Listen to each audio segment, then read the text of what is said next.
Two girls. Blonde, rich, ambitious. Both with perfect hair, a signature color, and a world that told them they were too much. But only one of them took all of that beauty, privilege, money, and charm and built an empire. The other one? She flopped. This is the story of Elle versus Sharpay Evans, and how one of them used her beauty as a chess piece, while the other used hers as a spotlight and ended up forgotten. Before we dive in, ask yourself this. Do you just look like the main character, or are you actually living like one? Stick around, because by the end of this, you'll know exactly who you've been channeling and who you should be. If you're finding this video interesting, please like and subscribe. Let's start with the surface. Elle and Sharpay Evans were born into what most people would consider luxury. They were pretty, privileged, and perfectly polished. The kind of girls who walked into a room and made people whisper. Sharpay ruled East High's drama department. She had pink clothes, stage presence, and an unshakable belief that she was the main character. Elle she ruled her sorority, Delta Nu, with a sparkling smile and an even sparklier GPA.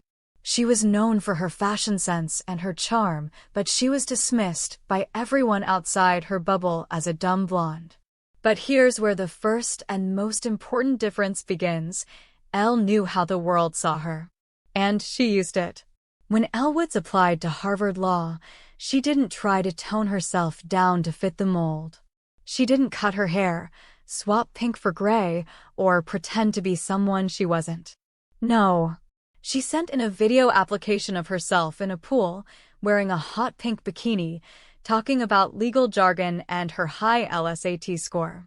Why? Because Elle understood the art of disarming people. She played into their assumptions so they wouldn't see her coming. Sharpay, on the other hand, didn't play the game. She bulldozed through it. She believed being fabulous should be enough.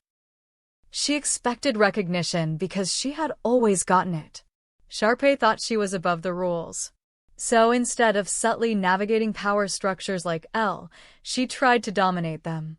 In every high school musical film, Sharpay is chasing something, the lead role, the spotlight, or most often Troy Bolton. But the way she goes after Troy is telling. She buys him gifts, offers him opportunities, pulls strings to get him into her family's country club, and even lies to sabotage his relationship with Gabriella. She believes that if she controls the environment, she can control the outcome. Elle starts off chasing a man too. She thinks if she follows Warner to Harvard Law, she'll win him back. But what makes Elle powerful is that she doesn't stay stuck in that story. When Warner rejects her again, telling her she's not serious enough, Elle doesn't spiral. She pivots. That's the difference. Sharpay doubles down on chasing Troy. Elle stops chasing Warner and starts chasing herself. Her power, her intelligence, her worth.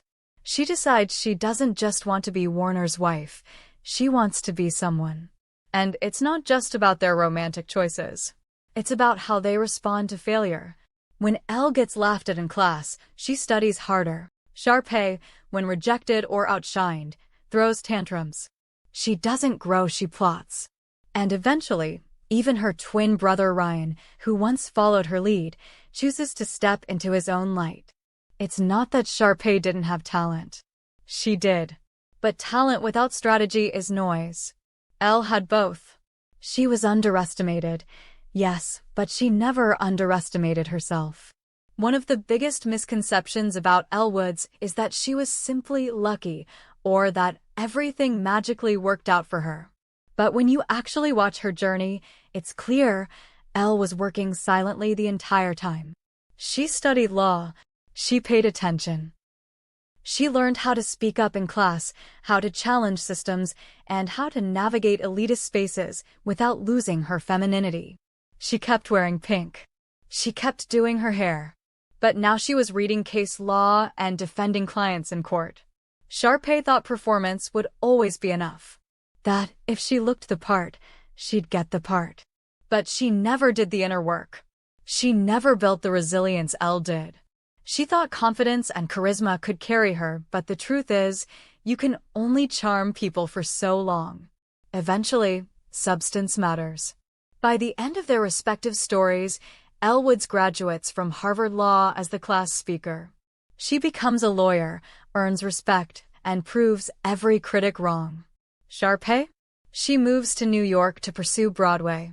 But in her solo spin-off film, she doesn't land the lead.